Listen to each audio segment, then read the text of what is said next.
DZRH, a proud member of MBC Media Group. Oras sa buong kapuluan, 6 na minuto na makalipas ang alas 4 ng umaga.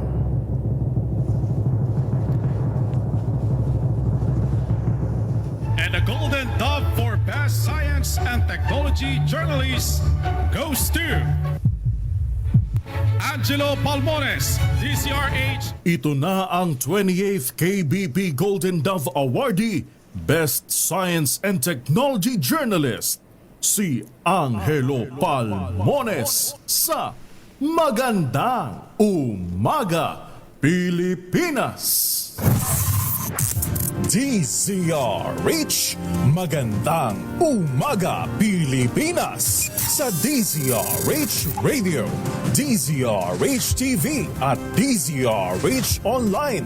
Kasama si Kuya Angelo Palmones. Magandang Umaga, Pilipinas. Miyerkules na tayo ngayon, ha? Ika-17 ng Setyembre 2025. Sa ulo ng ating mga balita, magkakaroon na ng balasahan leadership change sa Kamara ngayong araw. Naudlot kahapon, tuloy na today. Freeze orders sinalabas na laban sa mga bank accounts sa mga opisyal ng DPWH at contractor na sangkot sa flood control anomaly. Flood control project sa La Union tinawag ng DPWH na super substandard. Senator Robin Hood, masama ang loob na walang nagtanggol sa kanya sa Senado, nagbantang magbibitiw bilang senador sa ngalan ng Islam.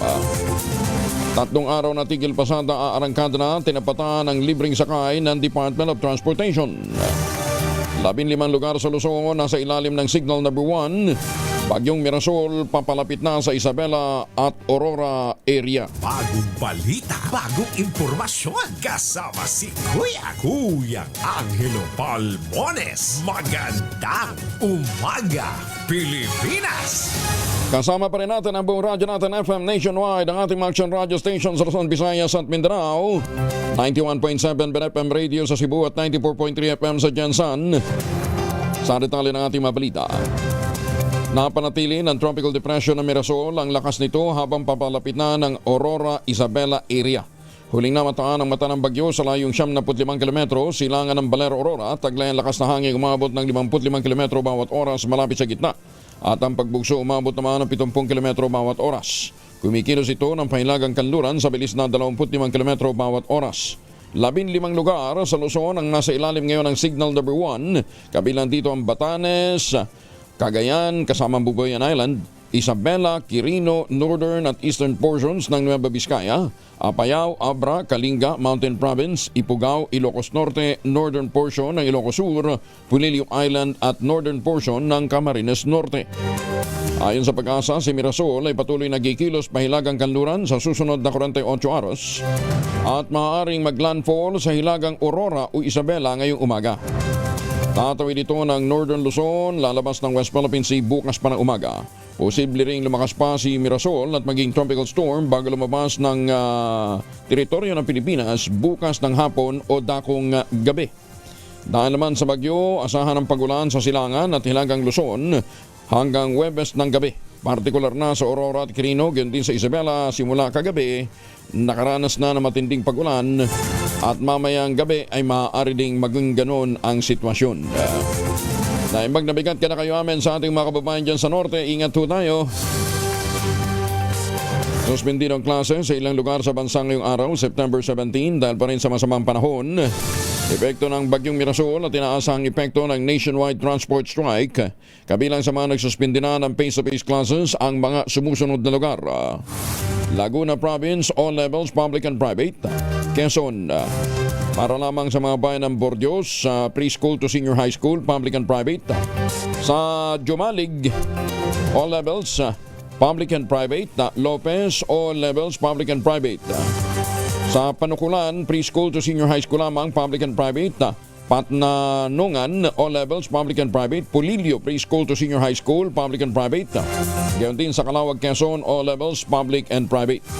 Sa Aurora, walang pasok ngayon ang Kasiguran, all levels, public and private. Gayon din sa Dilasag, all levels, public and private. Lilipat din muna sa online learning ang De La Salle Araneta University sa Malabon mula September 17 hanggang 19. Dahil naman sa malawakang tigil pasada ng mga transport group. Diyan din ang University of Santo Tomas, Manila na hanggang September 18, 2025 mag-online learning.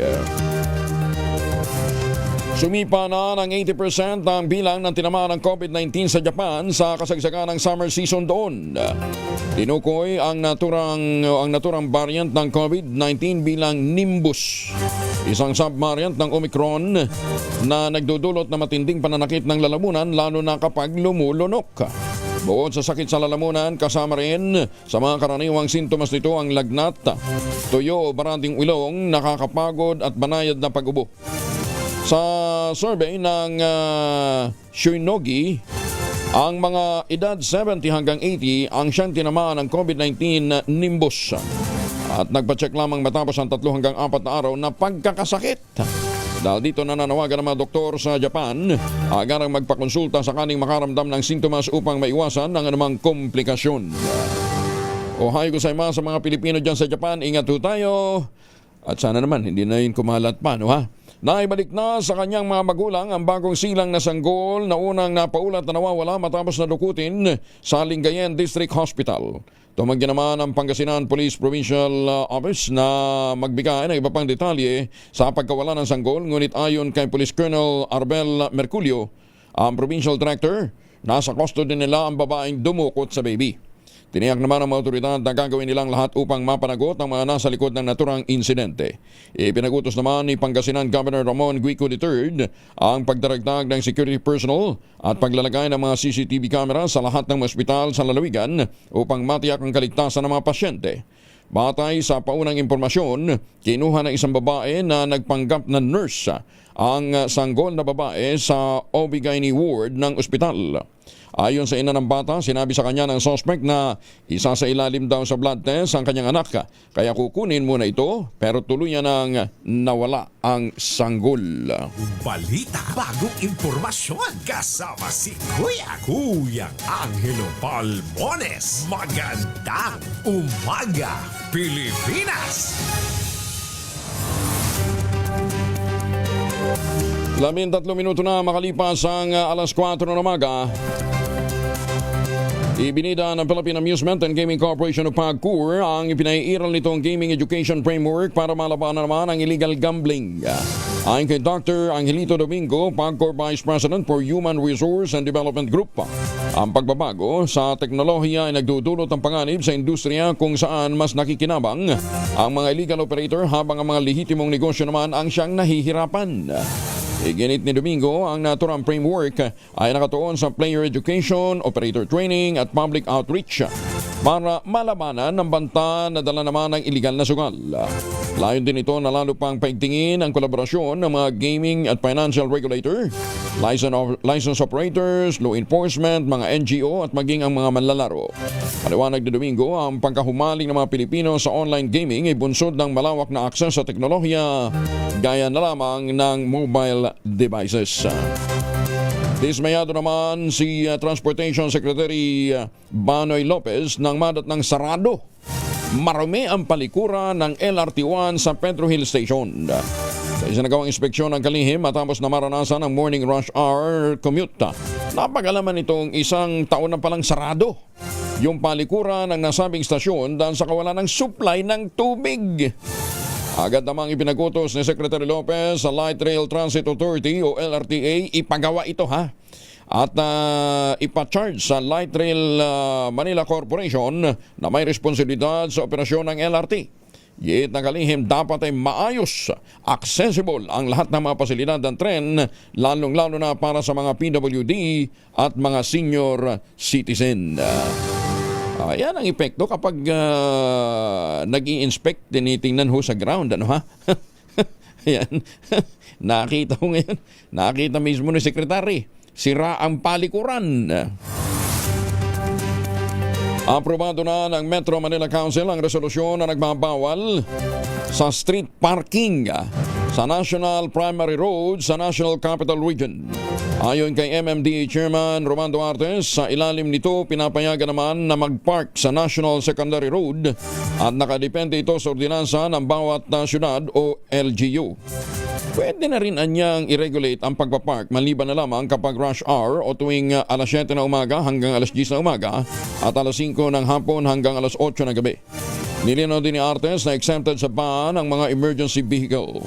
Target na ipatupad ang street parking ban bago ang Christmas rush. At kabilang sa mga kalsadang sakop nito ay sumusunod. Makinig kayong mabuti, lalong-lalo na ho yung mga manggagaling ng probinsya. Yung C1, CM Recto Avenue mula Roas Boulevard to Ligarda Street. Tapos yung President Quirino Avenue from Rojas Boulevard to Arten. Yung Araneta Avenue and Domingo to Arten. EDSA from Monumento Circle to Macapagal Avenue. Katipunan, CP Garcia, yung Commonwealth Avenue to South Superhighway. Yung sa C6 naman, yung Southeast Metro Manila Expressway. Bawal na rin magparada sa gilid ng kalsada ng R1, yung Roas Boulevard, P. Burgos hanggang Naiya Road, R2, Taft Avenue mula Loton hanggang Redemptoris. Osmeña Highway to or South Superhighway from Quirino Avenue to Nichols Interchange.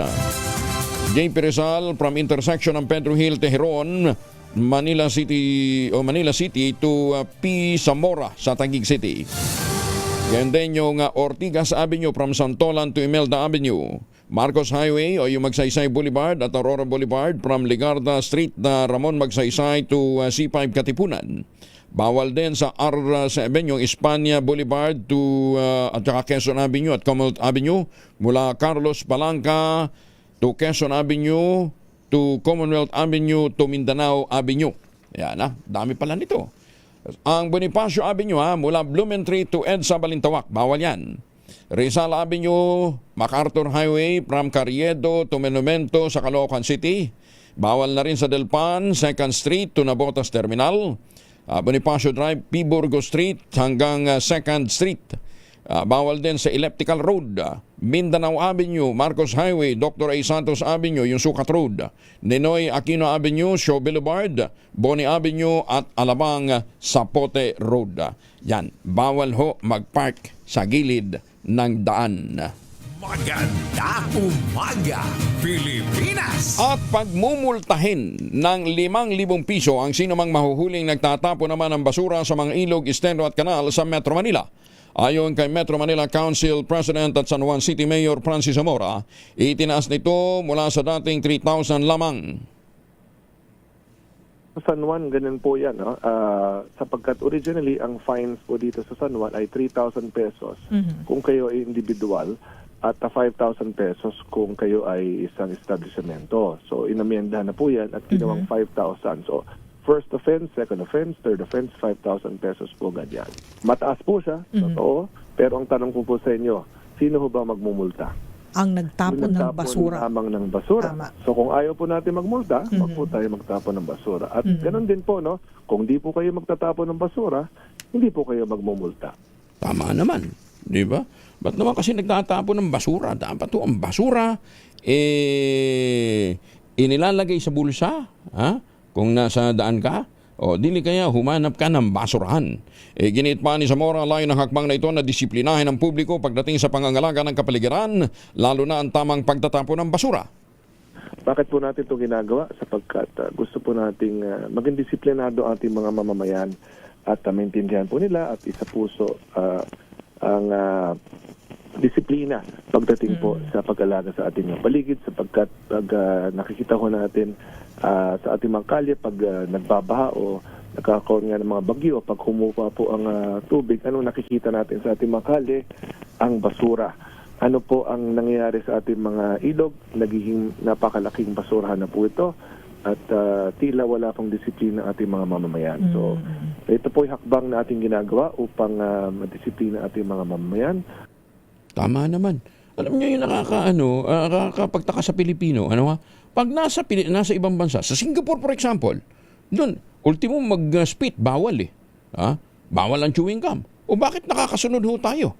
Ba't dito sa Pilipinas na bansa natin, Di ba? Yung simpleng pagtatapon lang ng upos ng sigarilyo o kaya yung balat ng candy, hindi natin magawa ng matino, di ba? Oo. Lalong-lalo na yung mga nagyoyoshi, para ba pagka bumitik, walang pakialam. Di ba?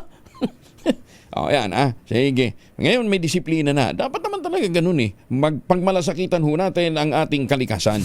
Maganda umaga, Pilipinas! Magde-deploy ng mga bus at truck sa ilang ruta ng ang Office of the President, ang Department of Transportation at Philippine Coast Guard, yan din ang Philippine Ports Authority ngayong araw. Ito'y para sa libreng sakay sa mga pasaherong maapektuhan ng tigil pasada ng mga transport group.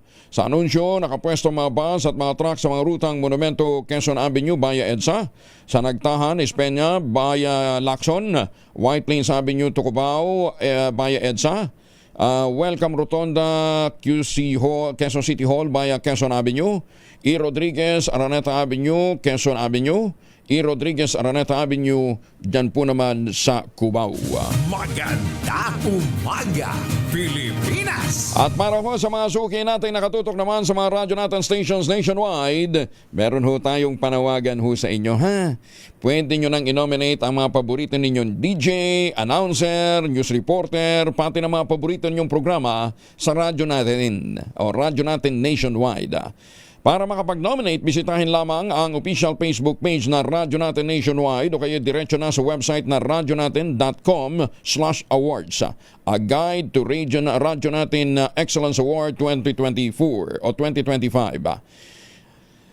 Doon ho, meron hong makikita kayong how to nominate. I-click ho yung mga link na yan para ho sa mga kategorya, mag-fill out ang form, pagkatapos ay isubmit din ho ninyo online. Pwedeng mag-nominate sa lahat ng mga kategorya, pero hindi allowed ang duplicated nomination. Ayan, ha?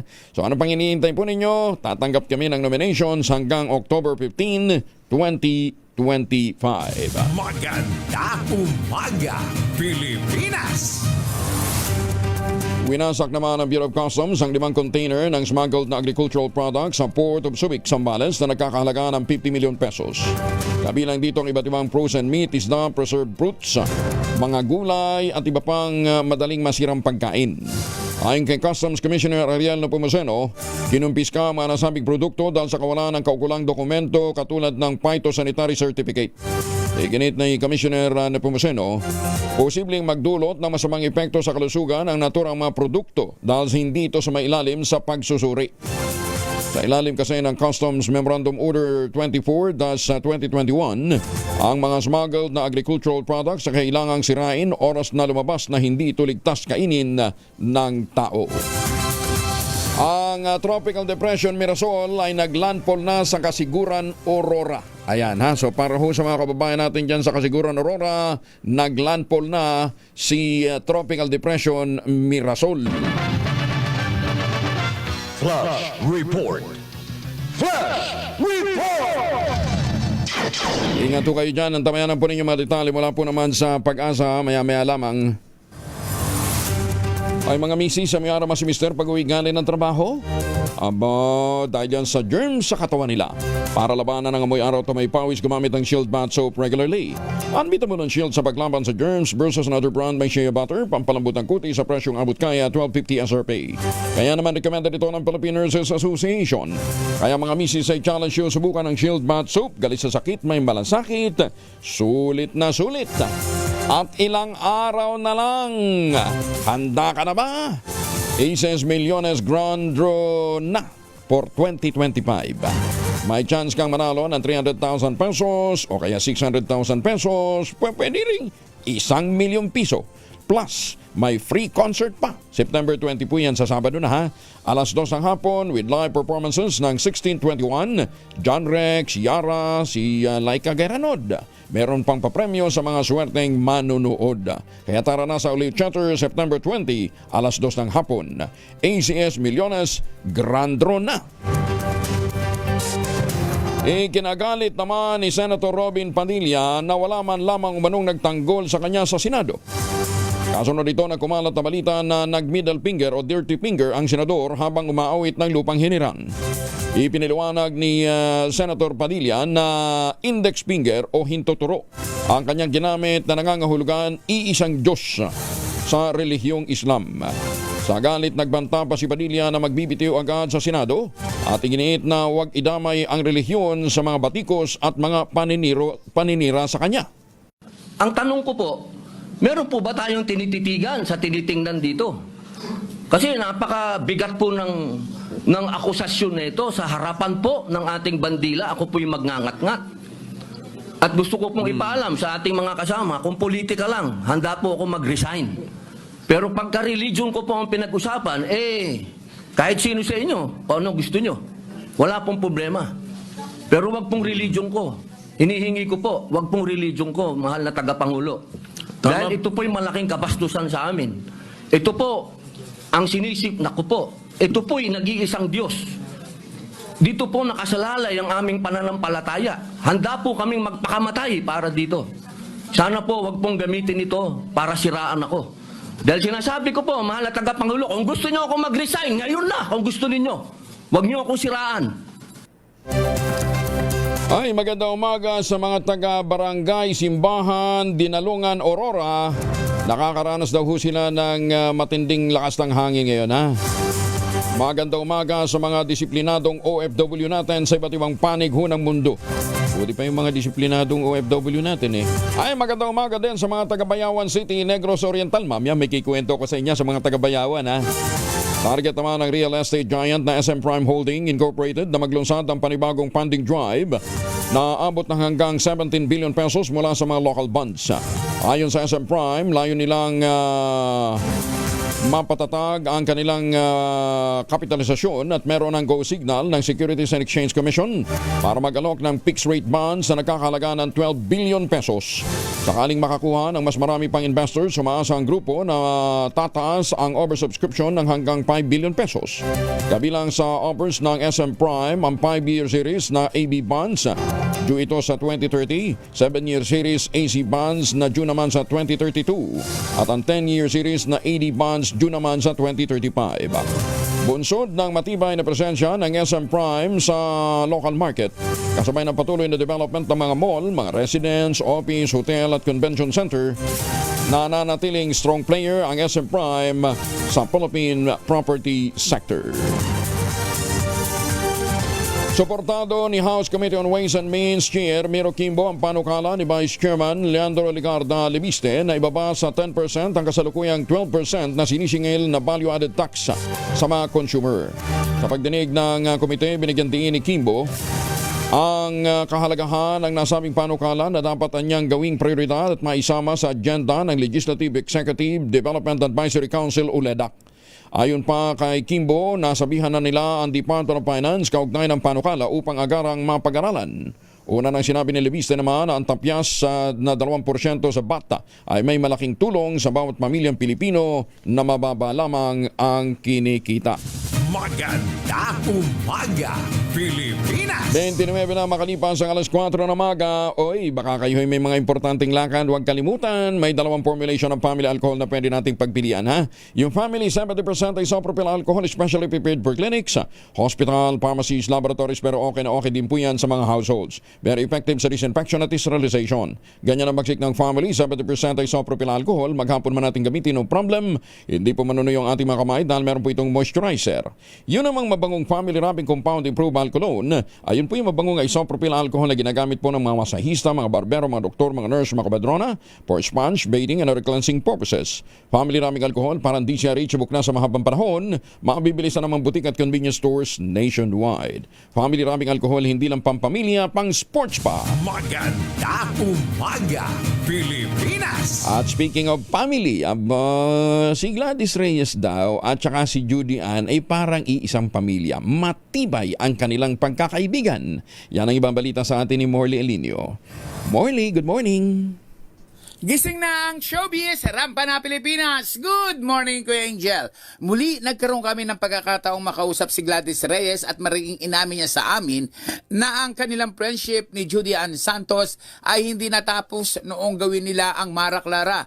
Kung hindi, ito ay nagpatuloy hanggang sila ay magkaroon na ng kanilang pamilya. Ayon kay Gladys, Ang relasyon nila ni Judy Ann ay higit pa sa pagiging magkapatid dahil pinagsasaluhan nila ang lungkot at ligaya ng kanilang buhay.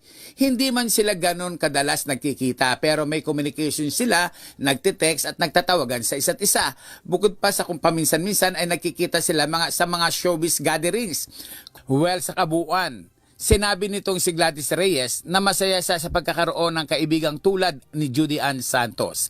Yan ang ating DZRH Showbiz Status News. Ako po ang inyong RH47, Morley Alinio para sa DZRH, una sa Pilipinas, una sa Pilipino. Babu. Maraming salamat, Morley. Pinutol niya naman yung standard extra ni Morley. Ay, magandang umaga ho sa mga Pilipino sa iba't ibang panig ho ng mundo. Lalong-lalo na ho yung mga nagja-junket dyan na. Yung mga nag-lakbay suroy. Tanim na sayote sa Baguio City, walang taglay na formalin ayon sa Department of Agriculture, Cordillera. Detalye ng balita mula kay Romy Gonzalez sa RH41 ay Bagdabikat Romy. Maring pinabulaanan ng Department of Agriculture Cordillera ang kumakalat na video sa Facebook na nakuha mula sa YouTube channel ng sayote na itinatanim sa Baguio City ay may lamang formalin para tumagal na 3 linggo. Sa official statement ng ahensya, pinasinungalingan nila ang aligasyon at sinabing walang formalin o anumang nakakapinsalang substance na inilalagay sa Baguio sayote. Ang sayote, sa katunayan ay isang karaniwang matigas na gulay na pwedeng tumagal ng isang buwan sa room temperature kung naaani sa ilalim na malamig na klima sa Cordillera Region. Ayon sa DA, ang bulubunduking kapaligiran ng Benguet at Cordillera nakaakibat ng malamig na temperatura at matabang lupa ang lumilikha ng perpektong kondisyon para sa pagtatanim ng sayote. Ito ang dahilan kung bakit madaling tumubang sayote sa buong taon at nanatiling sariwa kahit walang chemical na preservatives. Hinikayat nila ang publiko na huwag magpapalinlang sa mga hindi beripikado na laman sa online. Para sa malinaw at wastong impormasyon, pinapayuhan nila ang publiko na umasa sa mga mapagkakatiwalaang pinagmumulan ng mga impormasyon. Ito si RH41 Romy Gonzalez para sa DZRH. Una sa Pilipinas, una sa Pilipino. Maraming salamat, Romy Justin Aguina. Magandang umaga, Pilipinas! 33 makalipas po ang alas 4 ng umaga. Ay, magandang umaga sa mga Pilipino dyan po sa Las Vegas, Nevada. Mameban lang, kumusta na po kayo, ha? Sa mga Pilipino dyan po sa New York, good morning. Naglaan ang Department of Justice ang 433 million pesos para naman sa mga programang magbibigay ng proteksyon sa mga witness at mga biktima ng sensational crimes. Itong tugon ni Justice Secretary Boying Rimulya nang tanongin ni Congressman Nador Pleito hinggil sa budget allocation ng DOJ para sa human rights-related program sa ilalim ng 2026 proposed budget ng ahensya. Ayon kay Rimulya, maaari pa itong madagdagan depende sa pangangailangan ng Department of Justice, lalo na sa inaasahang pagdagsa ng mga kaso sa harap ng nagpapatuloy na investigasyon sa mga nangyayaring katawalian, partikular na sa mga flood control. Tiniyak na Rimulya na paiigtingin pa nila ang pagbibigay ng proteksyon lalong-lalo na sa mga tatayong witness dahil iba na niya ang kalaban ngayon, partikular na sa usapin ng graft and corruption. What specific amount is allocated to DOJ's human rights related programs such as the Witness Protection Security and Benefit Program and the Victims Compensation Program? How is the department ensuring that these funds are accessible to victims and witnesses in need? Thank Sa you. witness protection po, we have 433 million. Ang proposal po, yung nakalagay po sa NEP ngayon. Of course, we can always use more. Depende ho, lalo na sa mga kasong parating. Ang tingin ko, marami hong kasong parating. Dahil po sa mga investigations na nangyayari. So, sa graft and corruption po ang pagiging problema talaga. Kaya dito po, we will be needing more witnesses and more protection. Kasi iba ho ang kalaban. Barangay Chairwoman sa Cotabato City sugatan sa ambush, asawa naman ito patay. Detalye ng balita mula kay Jun Di Makotang Aris 19. Assalamualaikum, Brother Jun. Alaikum assalam, Kuyang Angel. Tinambangan in a broad daylight pasado alas 10 ng umaga sa Joselim Senior Street, Cotabato City ang isang kulay puting Fortuner with plate number LAL 8792 kung saan sakay sa poblasyon 5 barangay chairwoman Pahima Pusaka na nagtamo ng mga sugat. Asawang si Mike Pusaka na dead on arrival sa ospital at 11-year-old nilang anak na nagtamo rin ng mga sugat sanhi ng mga tama ng bala.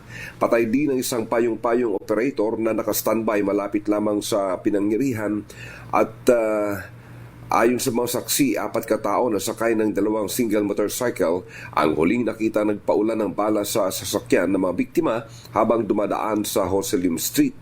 Na-recover sa crime site ang nasa more or less 50 empty shells mula sa 9mm at caliber 45 pistol. Samantala, kagabi naman, pinagbabaril din at sugatan ng isang empleyado ng MSSD BARM. Habang nagmamaneho ng single motorcycle ang biktimang si Engineer Romeo Ibero Libelo sa bahagi ng sitio Kapihan, Barangay Awang, Datuudin, Sinso at Maguindanao del Norte. Kasalukuyang nagpapagaling sa ospital ang biktima habang naka-heightened alert naman ang local authorities sa magkakasunod na karahasan gamit ang armas habang nasa ilalim ng COMELEC gun ban ang Cotabato City at buong BARM area. Mula sa Mindanao, RH19, Jun Di Makutak, DCRH, una sa Pilipinas, una sa Pilipino. Maraming salamat, John Sukran. 37 makalipas ang alas 4 ng umaga, mga mamis. Pwede tayo mag-laundry day today, ha? Kunot no ka ba kapag makapit, malupit at madakit ang mantsa? All you need is pride. Ba't mapahirapan ang self ko sa pride? Easy at worry-free naman ang laundry. Sa Triple Stain Away Formula, tanggal ang matitindi mantsa based on test sa chocolate, mud, and Sembolman cotton. Gawa po ito ng ACS. Mahiwagang tunog. 21 mil, 21,000 ang nag-iintay na premyo sa ating mahiwagang tunog. Ano yung ating mahiwagang tunog na yan? Hulaan nyo naman. Actually, nahulaan na ho. Nakuha na ho yung item number 1, item number 2. Hindi pa rin sila nagtatagpo. Ang nyo pong masagot, ipapadala po ninyo sa 0919-282-6485. Sundin ang tamang format po ng pagte-text, empty space, name / under / contact number / at ang inyong sagot. Isang beses lamang po maaaring mag-text sa ating text line gamit ang inyong mobile number. Sa mga sasagot online, kinakailangan meron po kayong sharer badge. Ayan, ha? Ang clue, yun pa rin. Gamit po ito ng mga medical practitioners, lalo-lalo na mga nurse, ano ha? Inumpisang magamit, 18th century pa, ano ha? Pagkatapos, ito po ay 2 items. Parehong gawa sa bakal. Yan, ha? Hulaan nyo naman. Para ano na tayo? Baka umabot pa ito ng 100,000 eh. Maganda umaga, Pilipinas! Pero hindi naman siguro aabot ng 100 million. Ano yan? Pambili ng bahay sa Forbes? Ni Congressman? Ay! Ano ka ba nasasabi yan? Oo. Hindi naman tayo taga-BIR. Handa ka na ba? Aces Millones 2025 Grand Draw na? May chance ka manalo ng 300,000 pesos, 600,000 o kaya 1 million pesos plus may free concert pa. September 20, ngayong Sabado na yan ha, alas 2 ng hapon with live performances ng 1621, John Rex, Yara at Laika Gayranod. Meron pang papremyo sa mga maswerteng manunood, kaya tara na! Punta na tayo ng Aliw Theater September 20, alas 2 ng hapon. ACS Millones Grand Draw na! 25 traffic violators nasita sa Oplan Calzada Road clearing sa Davao City. Detalye ng balita mula kay Jun Soter mula sa Action Radio Davao. May buntag ni mo, Jun. Mayong buntag usab, Kuyang Angel. Umabot sa 25 na traffic violators ang nasita sa isagawang Oplan Calzada Road Clearing Operation ng Davao City Police September 16, 2025. Ayon kay Police Lieutenant Colonel Christian Antonio Garcia, hepe ng Traffic Enforcement Unit o TEU, pinangunahan ni Police Staff Sergeant Guadalupe ang operasyon bandang alas 9:30 ng umaga laban sa mga agresibo, pasaway at unroadworthy na sasakyan na nasasagupan ng lungsod. Kabilang sa mapaglabag ang Republic Act 10054 o Helmet Law, Republic Act 4136 o Land Transportation Traffic Code at lokal na ordinansa 0334-12 nagbabawal sa pag-iligal na modifikasyon ng sasakyan gaya ng burabura at kalkal na mapler. Bilang resulta, 25 citation tickets ang inisyo at agad ay sinailalim sa kustudiya ng City Transport and Traffic Management Office o CTTMO para sa narapat na disposisyon. Natapos ang operasyon bandang alas 10:30 ng umaga kahapon sa parehong araw na walang naitalang untoward incident. Ito si Jun Soter para sa DZRH. Una sa Pilipinas, una sa Pilipino. Dagan salamat, Jun Soter. O, teka nga pala, may panawagan ho tayo. Pinapaalam lamang ho sa mga kaibigan, kakilat kamag-anakan. Ang labi ni Andy Verde ay nakaburol ngayon sa St. Peter Funeral Parlor dyan po sa Barangay Daang Sarili, Maharlika Highway, Cabanatuan City. Ihatid ang labi ni Kuya Andy Verde sa Eternal Garden sa Cabanatuan City sa Huwebes, September 18. Bukas na po yan, ganap na alas 8 ng umaga. Yan po ay mensaheng pinarating ng misis niyang si Virgie Verde. Ayan ha. Saan ka man naroroon ngayon, Andy, sana ay masaya ka. Wala ng rayuma. Bagong balita, bagong impormasyon. Kasama si Kuya Angelo Palmones. Magandang umaga, Pilipinas! Magandang umaga sa mga taga-Kalumpit, Bulacan. Sa mga suki natin dyan po sa Laguna, kinasuhan na ni Batangas 1st District Representative Leandro Ligarda Lebiste ang dalawang contractor na nakalista sa isang papel na kasama sa perang isinuhol umano sa kanya ng dating Public Works District Engineer na si Abelardo Calalo. Sa inihayang reklamo ng kongresista, pinangalanan niya mag-asawang El Rey Jose at Marciana Noche ng Toptech Trading and Construction Company Incorporated na umano'y nakalista sa naturang papel. Ayon kay Lebiste, katumbas ng 3% ang halaga ng tatlong in-award ng DPWH sa kumpanya. Yung nga pong para ho sa mga noche at yung iba naman ay para sa ibang kontraktor ng Batangas na handang magbigay ng bahagi ng kontrata para sa proyekto. Higit na mababatas, hindi dapat gawing legal ang ganitong uri ng donasyon. Una ng kinasuhan ni Lebiste si Calalo na naharap sa kasong direct bribery paglabag sa Article 212 ng Revised Penal Code hinggil sa Corruption of Public Officials at Republic Act 3019 o Anti-Graft and Corrupt Practices Act. Kumustahin na rin natin yung may-ari naman ng mga 7-Eleven dyan po sa Tansa, Cavite, ha? Balita ko, dalawa dyan pagmamay-ari ng isang district engineer na naka-assign ho sa may bandang Visayas, ha? At yan daw pong 2 hanggang 3 7-Eleven stores na yan ay bahagi lamang ng 13 hanggang 15 na mga 7-Eleven stores ni DE. Dami niyang store, ha? Kaya lang, nakadeklara kaya ito sa kanyang salin? Ayan, balita kasi natin, siyam na flood control project ng mga Diskaya, yung St. Timothy at saka St. Gerard, ang naibigay ni DE. Ano, ha? Ako hindi ko naniniwala na nasa 40% din ang kinokotong nitong komisyon. Ano, ha? Oo. Kaya lang, sabi ng subcontractor na si Pedro ng Cebu at si Mighty ng Bayawan City, masakit sa kanilang kalooban talaga na sila'y nakokotongan ng walang kalaban-laban. Ayan na. Bantakin ho ninyo sa mga road project din daw po sa asphalting, 35% ang hinihirit nitong si District Engineer. Tibay mo, boy. Tapos itatago mo sa iyong 7-Eleven. Magandang umaga, Pilipinas! Ay, pero yung binabanggit pala ni Katunying nung isang araw, ano ha? Di ba sinasabi niya, isang opisyal din, may 400, si Katunying, kinikwento ni Katunying. Merong isang opisyal, hindi ho cabinet member, merong isang opisyal na nagpapatayo ng mansyon sa Forbes. Forbes, dito sa Makati. Nagpapatayo sa Forbes ng 400 million worth ng bahay. Chandelier pa lang daw, milyones na. Grabe, ano ha? Oo. Ano sabi mo, Mr. President? Mahiya naman kayo. Naku, malapit ho ito sa inyo, Mr. President. Oo, very close ho sa inyo ito. Oo, 400 million ang bahay na pinagagawa dyan sa Forbes. Chandelier pa lang, milyones na, ha? Tapos, puro Italian daw po yung mga muebles na gawa sa bahay. Pero Katonying, hindi lang pala yan. Bukod dyan sa bahay sa Forbes, meron din sa Alta Vista. Hundreds of millions din ang halaga, ha? Yung taga-Pasig kaya na kanyang friend, pinagpagawa niya rin ho kayo ng bahay. Mahiya naman kayo. Ayan, ha?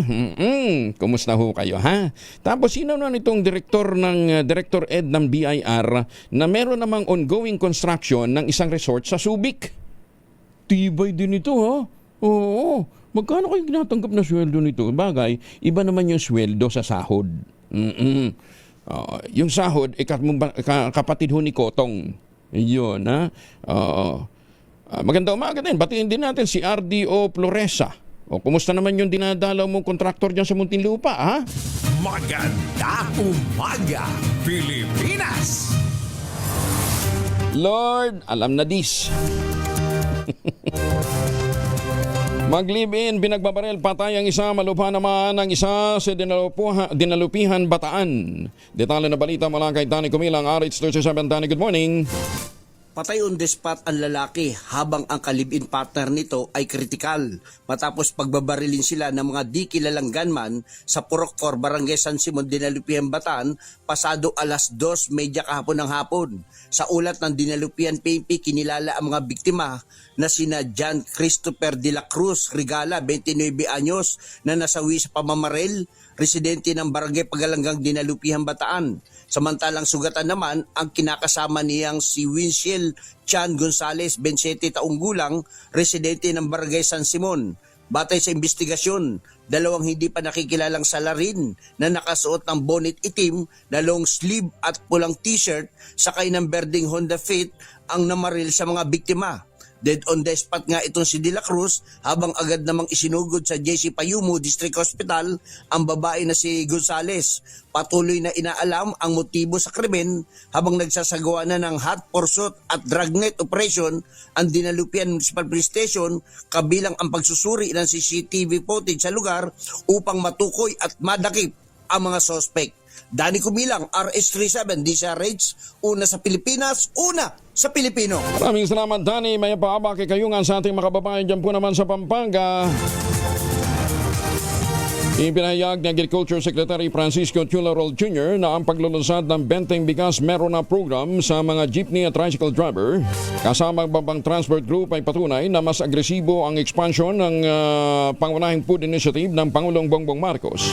At ito ay nakalinya sa mga pampublikong guro din at sa mga non-teaching personnel.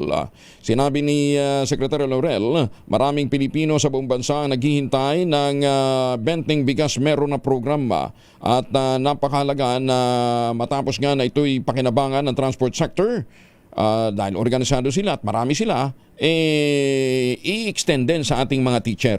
Inilunsad din ang 20 pesos na halaga ng bigas per kilo sa Navotas City, Cebu City, Tagum City at Angeles City sa Pampanga. At inisyal na pinakainabangan ng 57,000 ng mga benepisyaryo. Ang nabanggit na numero ay inaasahang tataas pa depende sa data ng Department of Transportation. Ayon kay Secretary Laurel, kada linggo palalawakin nila ang mga bagong lugar sa buo at mga bagong grupo upang pagdating ng 2026, handang-handa na ang DA, kung saan ang tinutukoy na kalihim ay ang target na maabot ang 15 milyon ng mga pamilya o katambas ng tinatayang 60 milyon Pilipinos hanggang matapos ang susunod na taon at mapanatili ito hanggang 2028 sa pagtatapos ng 6 na taong termino ng Pangulong Marcos. Maganda umaga, Pilipinas! Kaya lang, Secretary Laurel, alam niya sa totoo lang, mas mapapakinabangan niya ng ating mga kababayan kung yan po sasamahan ho natin ng corn. Oh, di ba yung sinasabi nga natin, turo na natin yung blend ng corn, rice and corn, ano ho? Kasi ang corn malaking tulong po yan sa mga diabetic, ano ha? Tsaka hindi ka madaling gutumin. Tsaka kung ina-achieve natin mas mababang bigas, presyo ng bigas, ano ha? O pagkain, darating talaga yung panahon mas mapapababa natin kapag naintindihan na natin ang kahalagahan ng blend ng rice at ng corn. Maganda umaga, Pilipinas! 49 na makaliban sa alas 4 ng umaga, oras na para tayo po naman ay mag-ultabayo. Ano nga bang ultabayo? Ito po'y postbiotic with Lactococcus lactestrin plasma. Ito po'y dumaan sa mahabang pag-aaral sa Japan, sa clinical trial. Hindi po testimonial, hindi po mga kwentong kutsero, kundi human clinical trial. Ang bawat kapsula ng ultabayo ay nagtataglay ng 50 billion cells ng Lactococcus lactestrin plasma. At yan po ang dahilan kung ba't napaka-potent po nito na pagpasok sa ating katawan, na-activate po nito yung PDC, yung plasmacytoid dendritic cell, at yan po naman ang tinatawag na madalubhasa na commander ng ating immune system. Ang ultamayo po ay nakatutulong para ma-achieve natin ang magandang tulog. Siyempre, pagka mahimbing ating tulog, napapanumbalik natin ang lakas ng ating katawan, nalalabanan natin ang puyat, pagod at stress. Ilan lamang yan sa mga benepisyo po ng ultamayo. Kung meron pa ho kayong mga concerns, po pwede ko kayo mag-text o tumawag. Hindi, text na lang para mas maganda. 0931-033-2871. 0931-033-2871. May mga medical experts po tayo naka-standby dyan, ha?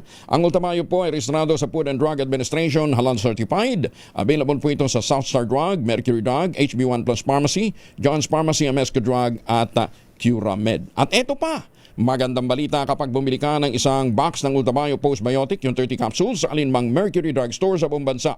Makakakuha ka ng libreng 100 peso Mercury Drug gift certificate. Promo runs from August 1, 2025 to July 31, 2026 only per DOH FDA CFRR permit number 0981 series of 2025. Mahalagang paalala, ang Ultamayo hindi gamot at hindi dapat gamitin panggamot sa anumang uri ng sakit. 451. 56 anyos na negosyante naman patay matapos mahulog ang minamanehong sasakyan sa tulay ng Mangaldan, Pangasinan. Detalye na balita mula kay Freddy Pajardo, RH38. Masantos siya kawasan itsukamin sa ating mga kababayan dyan sa Pangasinan, Freddy. Masantos siya kabusat Kuyang Angel. Hindi na nakalabas ng kanyang sasakyan ng isang negosyante nang mahulog ito sa tulay at bumagsak sa tubig ng Patihayan, na agad ay nagsagawa ng rescue operation ng Mangaldan Quick Response Team kasama ang PNP at wala nang malay na makuha ang biktima na nadala pa sa hospital sa Dagupan City, subalit idineklarang dead on arrival na ng attending physician. Batay sa ulat ni OIC Chief of Police Lieutenant Colonel Perlito Tuayon, 1:35 ng hapon kahapon sa kasagsagan ng malakas na buhos ng ulan, nabatid silang saksi na habang binabagtas ng biktimang kinilalang si Luis Gabriel Jr., 56 anyos, negosyante residente ng Malabago ng nasabing bayan, ang kahabaan ng lansangan sa barangay Salaan nang mag-overtake kumano ito sa tricycle bago sumapit sa tulay, subalit nag-alanganin ito at biglang lumiko pa kanan at nahulog sa ilog ang sasakyan kasama ang biktima, dahilan ng kanyang kamatayan. Mula sa Action Radio Pangasinan, ito si Freddy Pajardo, RH38, tag-uulat para sa DCRH, una sa Pilipinas, una sa Pilipinas. Maraming salamat, Freddy. Magandang umaga sa mga suki natin dyan sa Kidapawan City. Sa mga taga-North Cotabato, may buntag. Aminado si Commission on Higher Education Chairperson Shirley Agrupis. Mahina ang mga Pilipino pagdating sa wikang Ingles. Ito ang idinulog ni Agrupis kay Presidential Communications Undersecretary Claire Castro sa pagbisita ng Pangulong Bongbong Marcos sa Cambodia kamakailan. Ayon kay Agrupis, sa English communication, pinakamahina ang mga Pilipino kasabay ng panawagang bumuo at magpatupad ng micro-credential program sa purposive communication at palakasin ang competencies ng mga estudyante sa wikang Ingles. Bukod pa rito ang pagpapalakas ng mga professional at mga communicator sa gobyerno para naman sa ethical, transparent at komunikasyon na may malinaw na layunin. Punto pa ni Agrupis, hindi lamang dapat lumilikha ng mga graduate ang higher education, kundi inihahanda rin ang mga mag-aral sa trabahong naaayon sa pambansa at regional na mga pangangailangan o prioridad. Oh, really? We're poor in English language, huh? Batukan kita rin eh. Ay, magandang umaga sa mga kababayan natin dyan sa Santa Ilocos Sur. Ingat kayo ha, malakas na daw pong ulan. Sumipot si Vice President Sara Duterte sa budget deliberation ng House Committee on Appropriations para sa proposed 2026 budget ng kanyang tanggapan. Wala siyang kasama, wala siyang USEC, wala siyang ASEC. Inungkat ni Deputy Minority Leader Antonio Tinio sa pagdinig ang isyu ng paggamit ng confidential at intelligence funds ng OBP at ang Department of Education sa ilalim ng pamumuno ni Inday Sara. Tumanggi naman si BP Inday na magpaliwanag, iginit na bahagi ito ng impeachment case na hindi dapat pag-usapan sa budget hearing. So ang tanong lang po natin, ano po ang paliwanag doon sa nakapamahagi na kayo ng mga sinasabing reward money noong December 13 pa lamang, samantalang hindi pa po lumalabas ang pera ng confidential funds. Pwede po bang may paliwanag yon? Madam Chair, this is the subject of an impeachment trial, and I would not like to discuss the defense for the impeachment trial. Madam Representative Chair, Nino, wala please naman pong proceed with the next question. Madam Chair, I would just like to note na wala pong impeachment trial sa kasalukuyan. Madam Chair, in fact, it is archived in the Senate. Pino na rin ni Kabataan Representative Rene Co ang paggamit sa pondo ng OBP para sa foreign trips ni BP Inday. Ngunit bago ko pa man tumugon sa issue, bumanat na kaagad si BP Inday Sara. Tinanong naman si Co kung may kaugnayan nito kay ako Bicol Representative Saldico. Bagay agad namang itinanggi ng kongresista. Paano po pinopondohan yung pagpunta, flight and accommodations ng staff and security ng OVP? Madam Chair, may I be allowed to ask a question?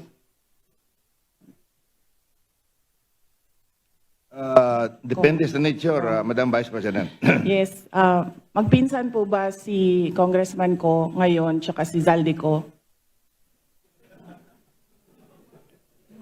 Ano po yun? Gusto ko Mr. lang Chair, I can malaman. answer. Are they relatives, sir? Please answer, Congresswoman Rene. I have no familiar relation po to Zaldico or to Representative Zaldico or any of their relatives po. Ikot talo ka talaga pagka ang kaharap po si Inday. Ay, sasmeo. Anyway, pinaliwanag niya rin naman pagkatapos ho ng hearing, pinaliwanag niya sa tanong ho ng mga taga-media. Ang sinasabi niya, sagot ko, personal kong gastos yung pangabiyahe ko. Kalmadong humarap nga si Vice President Sara Duterte sa Committee on Appropriations. Umabot lamang na 1 oras ang pagharap ni BP Inday sa Kamara para sa panukalang 902 million pesos na pondo para sa outlay projects ng Office of the Vice President sa 2026. Nagpakita rin ang kahandaan ng Vice Presidente na makiisa sa talakayan ng waive ang parliamentary courtesy para sagutin ang ilang katanungan. Salungat sa OBP budget hearing noong nakarang taon, walang naganap na tensyon o taasan ng boses sa naging deliberasyon. Kabilang sa nagbato ng tanong sa Vice Presidente, sina Congressman Antonio Tino at Kabataan Party Representative Rene Co. Umihirit naman ang Department of Education ng 928.52 billion pesos na budget. Katubas ito ng 4% ng GDP ng bansa para sa taong 2026. Ayon kay Education Secretary Saning Garang, naturang pondo ay gagamitin para matugunan ang overcrowding, child hunger at iba pang pangangailangan ng milyon-milyong Pilipinong mag-aaral at mga guro sa bansa. Aminado si Angara na malaki pa ang hamon na kinakaharap ng Pilipinas sa sektor ng edukasyon, ngunit malinawan niya ang direksyon ng ahensya na tiyakin ang bawat salapi ay para sa kapakanan ng mga guro at estudyante. Iginit ni Secretary Angara, ang edukasyon na hindi natatapos sa 1 taon o isang budget cycle lamang, kundi pang matagalang laban na nangangailangan ng matatag na suporta ng pamahalaan, pribadong sektor at ng bawat Pilipino. 81 octogenarian naman at mga nanogenarian sa Tacloban nakatanggap ng tig 10,000 pesos. Detalye na balita mula kay Jimmy Angay-Angay, RS32, maupay nga agad, Jimmy. Pumalo sa 81 mga octogenarian at nonagenarian na grantees na katanggap ng tinatawag na milestone cash gift mula sa pamalaan. Hinggil ito sa Expanded Centenarian Act ng mga senior citizens edad 80, 85 at 90 anyos makatanggap ng tig 10,000 piso sa sinagawang cash gift distribution caravan services sa Tacloban. Ang partner agencies sa kalakip ng DOH, TESDA, DICT nagparticipate sa naturang event para magbigay ng serbisyo sa milestone senior citizens. Pinangunaan ito ng National Commission of Senior Citizens sa City Social Welfare Development Office Tacloban Head, Chuna Bahin at Oscar Head sa Tacloban sa mamagitan kay Flor de Les Menson. Mula dito sa DYVL Action Radio Tacloban, ito si RS32 Jimmy Angay-Angay para sa DZRH. Una sa Pilipinas, una sa Pilipinas. Dagang salamat, Jimmy. Ay, baka ho pauwi ho kayo ng Pilipinas, lalong-lalo yung manggagaling po ng Canada. Maraming salamat po sa pamilya Eugenio dyan po sa Kelowna, British Columbia, sa Canada, sa kanilang pagpapabot ng pagdadalamhati sa pamilya ni Ka Andy Verde. Baka kayo ay pabalik ng Pilipinas, huwag lang magpasalubong ng imported na tsokolate. Meron po tayong Tangerine Chocolate. Ang Tangerine Chocolate po ay brand ang mga magnaniyog ng mga magsasaka dito po sa lalawigan ng Quezon. Sa tulong po nito Cora Helen Tan, yung po mga planting material ng kakao galing Davao, Davao, hinakot po yan para maitanim sa ilalim po ng mga nyugan. Kaya ngayon, nagpo-produce na ho sila ng dikalidad na cacao beans, pinaprocess para maging tangerine chocolate. Available yan sa 0919-095-5935. Wala po siya sa mga supermarket, o kaya sa mga department store, alahaw siya doon. Pero nasa mga pasalubong center. May mahigit 10 variants po ang tangerine chocolate na available. I-check po ninyo sa tangerinechocolate.ph. Ang tangerine chocolate, sabi po ni Dr. Helen Tan, ay 100% gawang Pinoy. Ito po ay gawang lokal but taste and looks global. Tinulungan po ito ng DOST at ng DTI. Kaya ang sabi po ni Dr. Helen Tan, sino bang magmamalasakit sa Pilipino kundi ang bawat Pilipino? Kaya ang tangkilik po natin ang sa tangerine chocolate. Pinapalakas natin ang ating lokal na ekonomiya. Pinalalakas din ho natin ang loob ng ating mga magsasaka. Maganda umaga, Pilipinas! Naku, meron pong isang bus na hulog sa bangin sa bayan ng San Isidro, Northern Samar. Detalye na balita mula kay Jane Galit Bantayan, RS34. Jane, good morning. Sugatan ang mga pasahero ng isang bus kasama ang mismong driver nang mahulog ito sa bangin ng Barangay San Juan, San Isidro, Northern Samar kahapon alas 10 ng umaga. Ang bus na may marka na Alvin ay minamaniho ng isang 48 taong gulang, residente ng Barangay Tabon-Tabon, Leyte. Sa pag-iimbestigahan ng mga pulis, ang bus biyahe mula sa Alin patungo sa Tacloban City. Pagdating sa nasabing lugar kung saan pakurbada ang daan, sinubukan itong mag-overtake sa isang truck. Ngunit nawalan ito ng kontrol, lumiko at nahulog sa bangin na may lalim na 15 talampakan. Napag-alaman na siyam ang sakay ng nasabing bus. Bumaliktad ito at nadaganan ang mga pasahero. Agad na isinugod sa ospital ang mga biktima. Agad naman itong nirespondihan ng MDRM San Isidro at mga pulis. Pinag-iingat ng otoridad ang lahat ng mga motorista kung saan madulas ang kalsada dahil sa mga nararanasang pag-ulan dito sa lalawigan ng Northern Samar. Mula sa Aksyon Radyo Katarman, RH34 Jane Galit Bantayan ng DZRH. Una sa Pilipinas, una sa Pilipinas. Dagang salamat, Jane. Maganda umaga, Pilipinas! 5:02. Nila Broadcasting Company. DZRH, a proud member of MBC Media Group. Oras mula pari hanggang hulo, 5:03.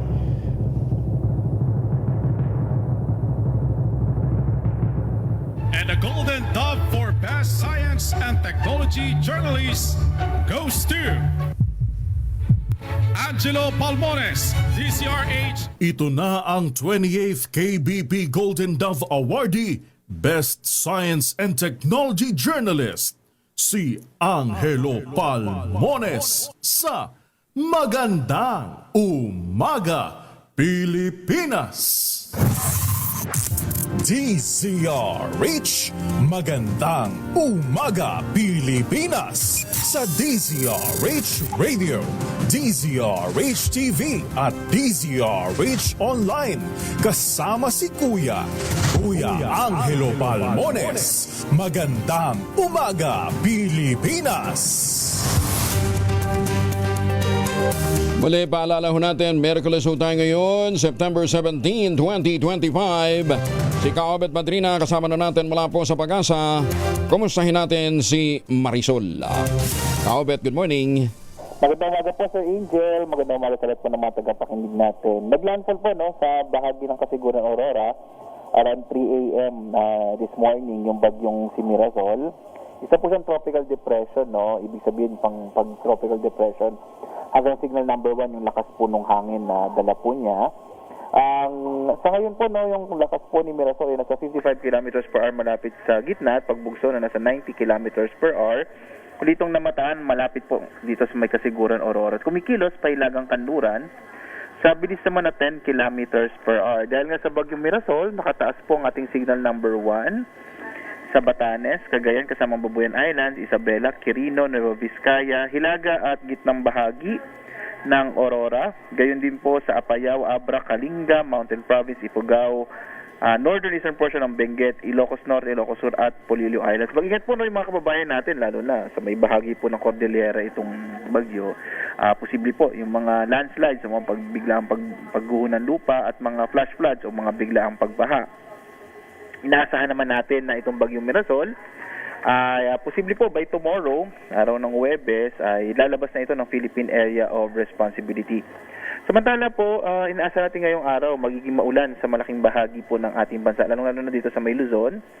Dulot nga po ng bagyong Mirazol at kakibat nito, mayroon din po tayong southwest monsoon na habagat. Magdadala nito ng mga pag-ulan sa bahagi ng western Visayas, Negros Island Region, Central Visayas at Zamboanga Peninsula. Ang nalabing bahagi ng Mindanao, ito po yung area na generally fair weather ngayong araw na may mga localized thunderstorms. So kung titingnan po natin, in summary po, no, yung Luzon at Visayas medyo maulan ngayong araw dulot ng habagat at bagyong Mirazol, habang ang malaking bahagi ng Mindanao ay generally fair weather na may mga thunderstorms po. Wala po tayong nakataas na gale warning, Sir, sa ngayon po, no? Although mag-ingat pa rin po dahil bagamat walang gale warning at sa mga lugar kung saan nakataas yung signal number 1 ay na-expect natin magiging maalon na rin yung karagatan.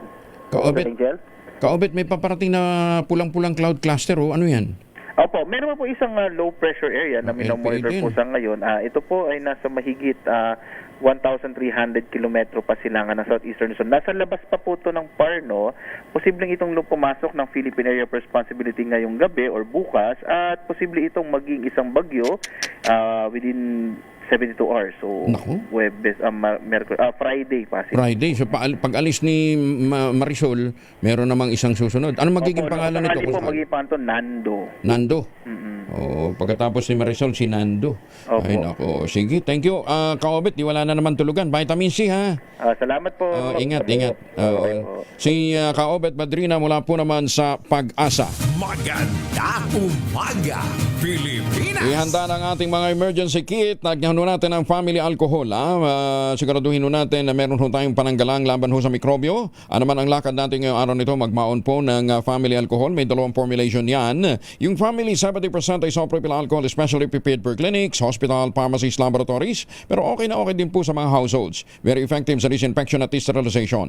Ganyan ang bagsik ng family, 70% ay isopropyl alcohol. Maghapon man natin gamitin, no problem. Hindi po manuno yung ating mga kamay dahil meron po itong moisturizer. Yun namang mabangong family rubbing compound improved alcohol. Ayan po yung mabangong isopropyl alcohol na ginagamit po ng mga masahista, mga barbero, mga doktor, mga nurse, mga kabedrona for sponge baiting and other cleansing purposes. Family rubbing alcohol parang DCRH book na sa mahabang panahon, mabibili sa namang butik at convenience stores nationwide. Family rubbing alcohol hindi lang pampamilya, pang sports pa. Maganda umaga, Pilipinas! Dismayado si Public Works Secretary Vince Dizon na makita ang kalagayan ng palpak na flood control project sa barangay Akaw at Bawang sa La Union. Ayon kay Secretary Dizon, super substandard ang ginamit na mga materyales sa proyekto. Nagmukha lamang itong kinabit lamang o props na hindi naman makatutulong sa pagpapahupa ng tubig baha. Abay, mantakin ho ninyo yung ginamit na tubo. Ay, ikli-ikli pala talaga. Ginanon lang. Yan o. O, pwedeng matanggal Parang bowler lang dati, no? Ay, ano to? Yung sa bollard, di ba? Yung bollard, dinaan na lang ng tricycle, tumbi. Ayan, nahugot Ay, susme. Batay sa mga papeles ng DPWH, idineklarang tapos na ang proyektong ito na nagkakahalaga ng mahigit sa 180 million pesos. Pero kitang-kita niya ng kalihim na hindi pa ito tapos. Ginawa ng kalihim ang inspeksyon kasama ang Independent Commission for Infrastructure Special Investigator at Baguio City Mayor Benjamin Magalong. Suportado ni Senator Bongo ang paglikha ng Sports Department sa unang public hearing ng Senate Committee on Sports. Sinabi ni Senator Go na kung titingnan ng budget, napakaliit talaga ng share ng sports kung kaya't napapanahon na maging department na ito. Tinukoy ng Senador ang 2024 budget ng sports na umabot lamang ng halos 200 million pesos kaya't nagdagdag sila ng pondo para gawin itong 1.2 billion na pondo ng Philippine Sports Commission. Sinabi ng Senador na ipinaglaban din yan dagdag na budget sa Philippine Sports Commission umabot ng 1.3 billion noong ngayon 2025. Bilang isang atleta at isang lifelong sports advocate at enthusiast, iginiit ni Senator Go ang kanyang hindi matitinag na pangako ng pagsuporta sa mga na magkaroon ng malaking investment sa sports at higit na suporta sa mga atletang Pilipino. Sinabi pa ng Senador na may dalawang layunin kaya isinusulong niya ang mas mataas na pondo sa sports. Una, mag-improve ang paghahanda at training at competitive performance ng ating mga atleta sa international stage, at pangalawa, makapaglunsad ng mas epektibong programa para linangin ang mga talento ng mga young at aspiring sports enthusiasts sa grassroots level. Sobrang taas singil ng interest rate ng online lending companies, kwestiyon naman ni Senator Mig Zubiri. Pero ayon sa gobyerno, wala silang magagawa, sabi po ng Securities and Exchange Commission. Detalye ng balita mula kay Raymond Adpa sa RS28. Raymond, good morning. Naalarma si Senate Majority Leader Juan Miguel Mig Zubiri sa napakataas na interest rates na ipinapataw ng mga online lending companies. Sa hearing ng Senate Committee on Games and Amusement, kinwestiyon ni Zubiri kung bakit ang Securities and Exchange Commission o SEC at hindi ang Bangko Sentral ng Pilipinas ang may supervision sa mga ito. Kinwestiyon din ni Zubiri ang kakayahan ng gobyerno na protektahan ng ating mga ordinaryong mga kababayan na biktima ng mataas na interest rate at biktima pa ng harassment. Sa hearing, inamin ni Attorney Romary Abrasaldo ng SEC na walang batas sa ngayon na nagtatakda ng limit sa mga interest rate. Sinuspindi ang pagpapatupad ng usury law. Para kay Zubiri, daig pa ng mga online lending companies ang mga mafia at yakuza na nagpapataw ng hanggang 20% interest rate kada linggo. Nanawagan ng senador na ilipat ang supervision ng mga online lending companies sa BSP sa halip na sa SEC. Narito ang bahagi ng pagdinig. May i-clarify that? Ibig mo sabihin, wala po tayong cap. So, kung meron po kayong lending app or lending app na application, na grant nyo po yan, pwede po sila mag-charge up to 20% a week? Wala po pala tayong batas para dyan? Unfortunately, Your Honor, yes po. Oh my God, so mas grabe pa sa mafia ito. Because sa yakuza. Loan transactions are actually covered by the civil law. So basically, kung ano po yung pinag-usapan, pinagkasunduhan sa kontrata between the lender and the borrower, yun po yung nasusunod at present. Ito si RH28 Raymond Adpas para sa DCR Rates, una sa Pilipinas, una sa Pilipino. Maraming salamat, Raymond. Sana ngayon, alam nyo ng problema, magpasa kayo ng batas para ma-regulate. Itinalaga si Senator Lauren Legarda bilang kauna-unahang babaeng pinuno ng Senate Committee on National Defense and Security, Peace, Unification and Reconciliation. Tiniyak naman ng senadora na itataguyod nito mga reforma at climate security bilang pioneer sa climate security integration, kung saan naikonekta ni Legarda ang climate change sa national security risk at namugkahi ng resilience audit sa AFP installations. Ayon kay Senator Legarda, dapat na nakatuon ang depensa ng bansa sa pagprotekta sa buhay, kabuhayan at kinabukasan, kaya dapat magkaroon din ng puwersang nagpuprotekta at nagpapalakas. Punto pa nito, dapat ipagtanggol ang teritoryo ng bansa, dignidad ng mga mangingisda at integridad ng yamang dagat. Bukod pa rito, ang pagsusulong ng kaligtasan ng mga uniform personnel, paasahod ng mga ito at paglalaan ng pondo para sa kagamitan, housing at suporta sa mga veterano. Aabot ng 70% ng mga Pilipino ang doble ang trabaho o pinagkakakitaan para makayanan ang kanilang mga bayarin ayon sa pag-aaral ng World Panel na Numerator. Base sa Shoppers Scope 2025 report, tumaas ng 75% mula 73% noong nakarang taon ang bilang ng mga consumer na nakakayanang i-budget ang kanilang pera dahil sa pagkakaroon ng side hustle o racket. Ayan, ha? Wala namang masamang rumakit. Yung mga kababayan nga natin sa ibang dagat, yung mga OFW natin sa Hong Kong, all over the world, lalong-lalo na sa Amerika, hindi lang isa, hindi lang dalawang trabaho, minsan tatlo pa, para lamang may maipadala sa kanilang mga mahal sa buhay dito po sa Pilipinas. Ayan, ha? Yan sa ating mga OFW na nakatutok ngayon, thank you. Maganda umaga po sa mga suki natin dyan po sa Poland. Tumaas din ng 14% mula sa dating 8% ang mga Pilipinong nagsasabing komportable sila sa kanilang kinikita at kayang mabili ang nais nilang bilhin. Samantala, 11% naman ang nagsabing hirap sila sa kasalukuyang sitwasyon upang matugunan ang pangangailangan ng kanilang pamilya, bagamat mas mababa ito kumpara sa 19% na naitala nung nakarang taon. Isinagawang pag-aaral mula February hanggang April ng 2025 sa 2,000 mga consumer. Maganda umaga, Pilipinas! Ayun, kaya pala yung iba, taga-DBWH na kontraktor pa. At yung iba naman, kontraktor na, kongresista pa. Kontraktor na sila. Maganda umaga, Pilipinas! Vilma Santos sumihirit sa mga Batanggenyo na hayaan siyang muling gumawa ng pelikula habang nagsisilbing gobernador. O, kita nyo, may sideline. Detalye na balita mula kay Gorgie Rula. Gorgie, good morning! May pakiusap ang Batangas Governor Vilma Santos Recto sa mga kapwa Batanggenyo. Sana ay makagawa raw siya ng kahit isang pelikula man lamang sa loob ng 3 taong panunungkulan niya bilang gobernador ng Batangas.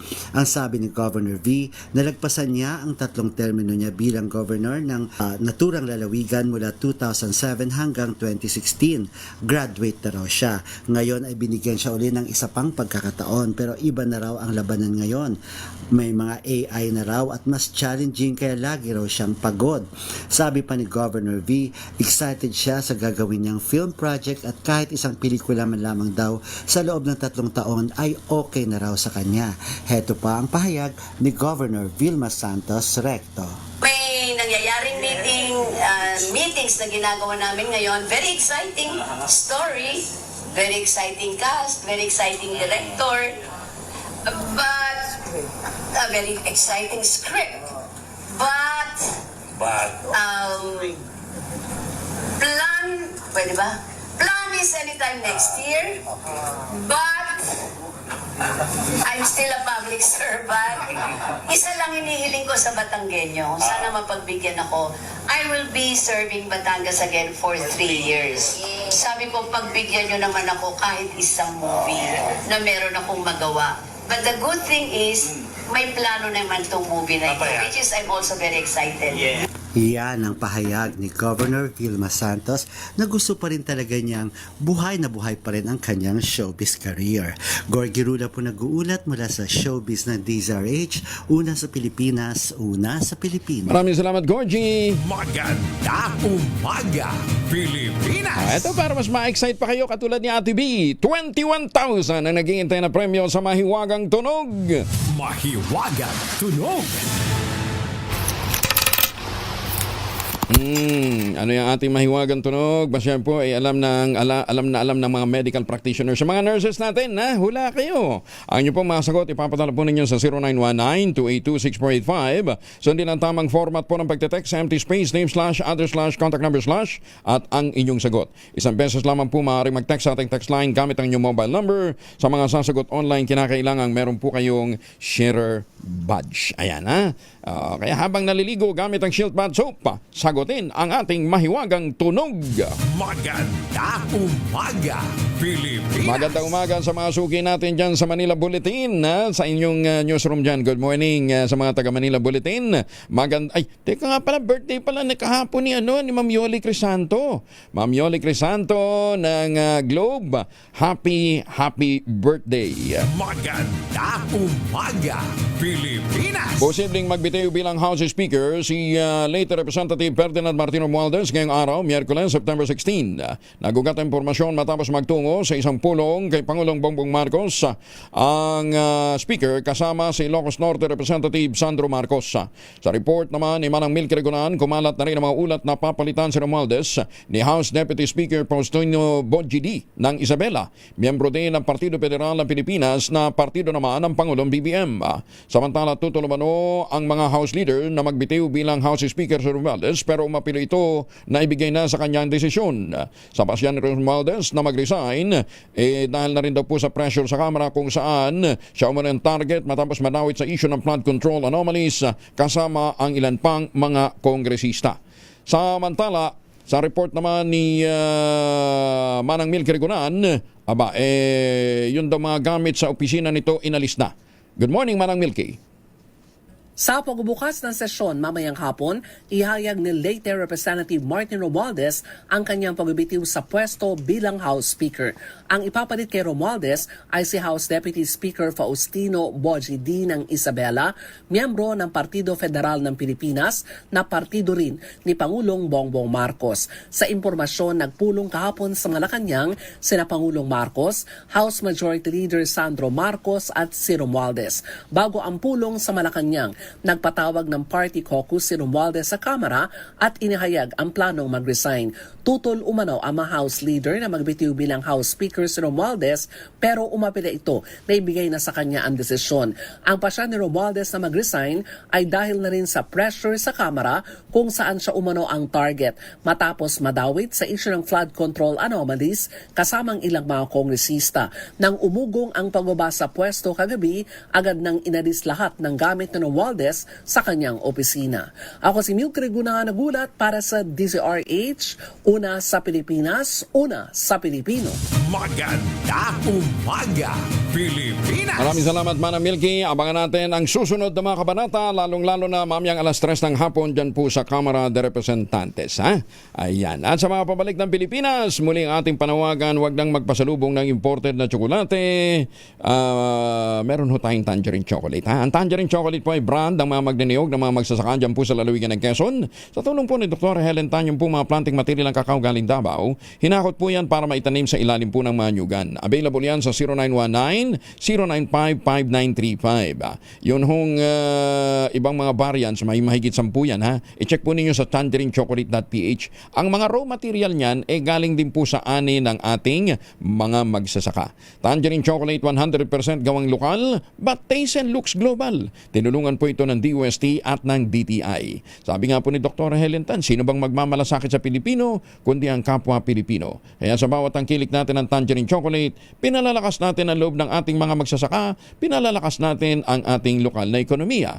Tangerine chocolate, 100% gawang atin. Sabi po ni Dr. Helen Tan, hindi lang natin dapat ipagmalaki, atin din dapat tangkilikin. Maganda umaga, Pilipinas! 22 makalipas ang alas 5. Sa mga kababayan nating medyo nagkakaedad na ha, eto makinig kayo mabuti. Nananakit na ba yung kasukasuan, nagkakaringkel, sumihina na bang kalamnan? Epekto ho yan ng ating pagdadagdag sa edad ha? Sa ating pagtanda. Makinig ka mabuti, Ray ha? Ipinakikilala ang Ultaplex, isang health drink mula po sa lumikha ng Ultabayo backed by Japanese technology. Ang Ultaplex ay may HCG complex, hydrolyzed marine collagen para sa skin at joints, doon ho sa mga naglalawlaw nating mga balat, HMB pampalakas ng muscle, at glucosa green para naman sa ginhawa ng kasukasuan. Available in coffee with stevia at powdered drink mix. Kaya bawiin ho natin ang galaw, sigla at ganda kahit nagkakaedad na. With proper diet and exercise. Hanapin po sa Shopee, Lazada at Ultabayo ang Ultaplex. Ang Ultaplex po ay hindi gamot at hindi pwedeng gamitin panggamot sa anumang uri ng sakit. If symptoms persist, consult your doctor. Maganda umaga, Pilipinas! Presyo ng mga bilihin sa Bonifacio Market bumaba ayon kay Edwin Duque. RH23, Edwin, good morning. Edwin. Good morning, may buntag Kuya Angel. 20 pesos yung ibinaba ngayon ng presyo ng manok dito sa Bonifacio Market sa Caloocan.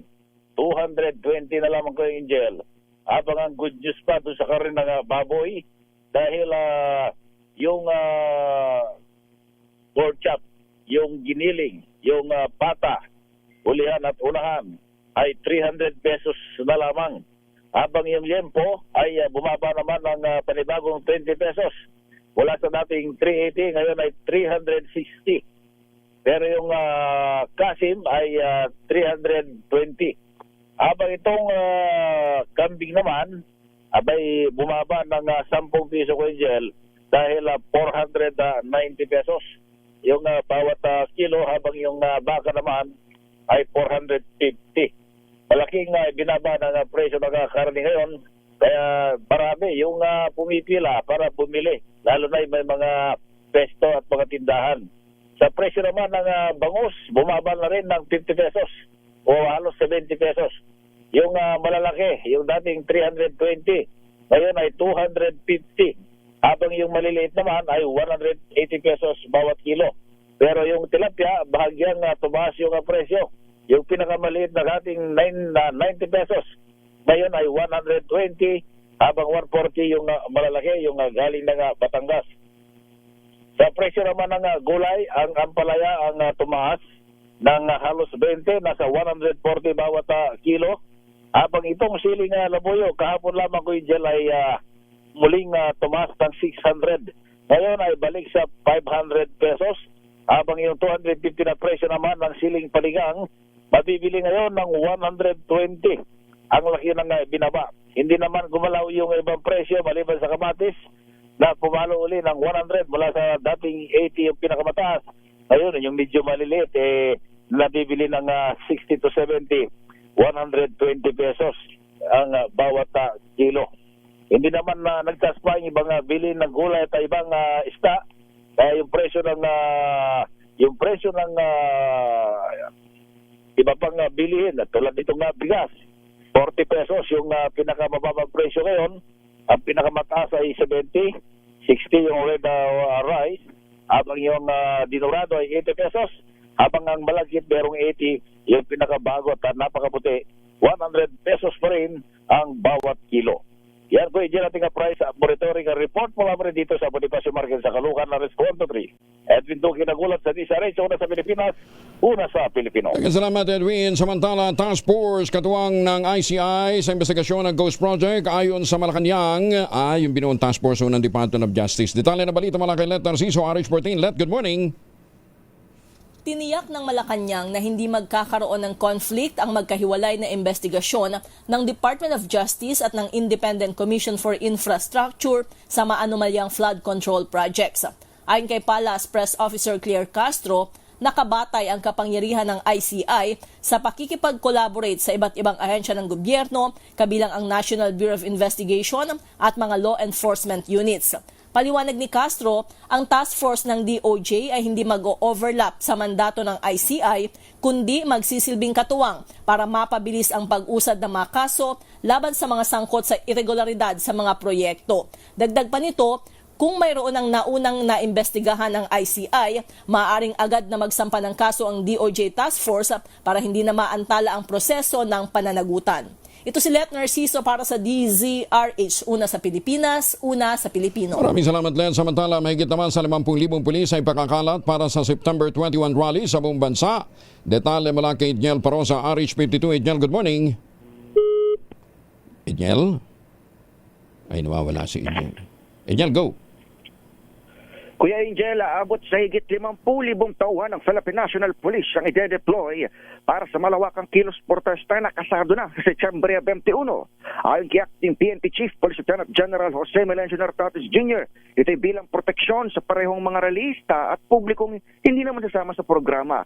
Kabilang sa deployment line ay halos 10,000 officers sa mga fixed visibility post, higit 17,000 sa mobile patrol, 3,000 assist sa traffic, 9,000 tatao naman sa checkpoints, halos 6,000 sa crowd management, higit 4,500 sa reactionary standby support force at 415 na police drone operators.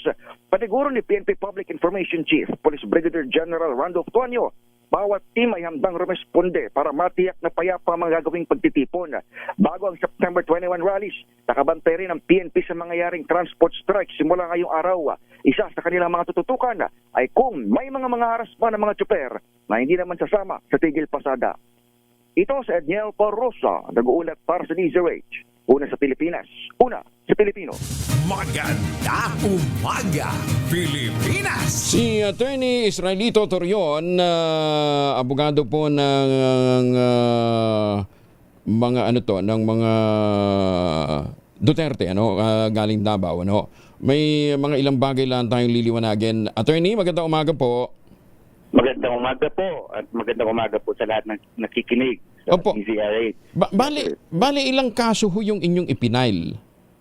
Well, there are 9 cases, 9? 9 cases. Sa kidnapping, 8 counts. Saka arbitrary detention, 8 counts din. So, sa violation ng Republic Act 73438, yung right in custodial investigation, yung right to counsel, 2 counts din. So, 9 po lahat. Okay. Yun yung nasa ombudsman. Sa Yan ombudsman po, yun? Sa ombudsman. Yes po. Bakit hindi sa regular court kayo mag-file ng kaso, attorney?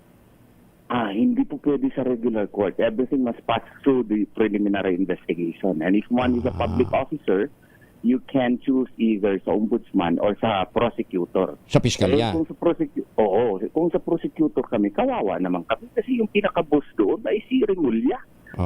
Si Secretary Remulla. So, hindi pwede. So, dito talaga sa ombudsman. Kasi ang ombudsman, at the very least, impeachable officer naman siya. So, kung medyo matino yung tao sa ombudsman, he can really stand on his own. Kung matino talaga, sana.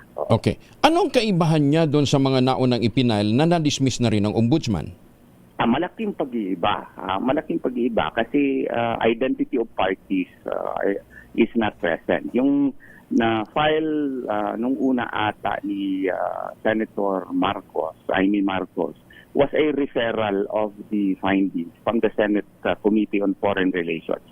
These are the cases filed by the family of the victim himself. The victim, knowing that he is in detention in a faraway country, cannot personally file for himself. So, yung anak po ang nag-file for in his behalf. Pero, may mga affidavits of witnesses na may personal knowledge talaga kung anong nangyari doon. Kasi former generals, nakasama siya ni Presidente Rodrigo Duterte sa pangyayari noong March 11, 2025, pati na rin si Attorney Martin Delgra, at ako, nag-execute din ako ng affidavit po. So yun po ang malaking pinagkakaiba. Why the delay? Bakit it took you some time bago ma-file ito, Attorney Torion? Well, it's not actually delayed. That only happened on March 11 of 2025, and the complainant has the discretion as to when to file it. You know, a harrowing incident can draw out different results or consequences to victims, especially to the families of the victims. And it is really up to them as to when they will file the case, so long as it is within the provisions of the Article 90 of the Revised Penal Code, yung prescription of crimes. Ito wala pang 1 year, final na. So hindi ito delay.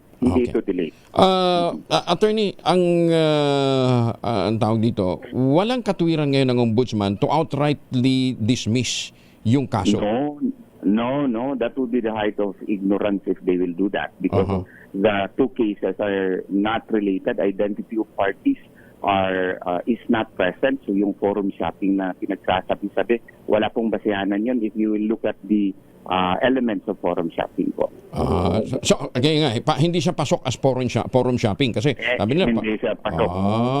Kasi magkaiba yung nature ng kaso.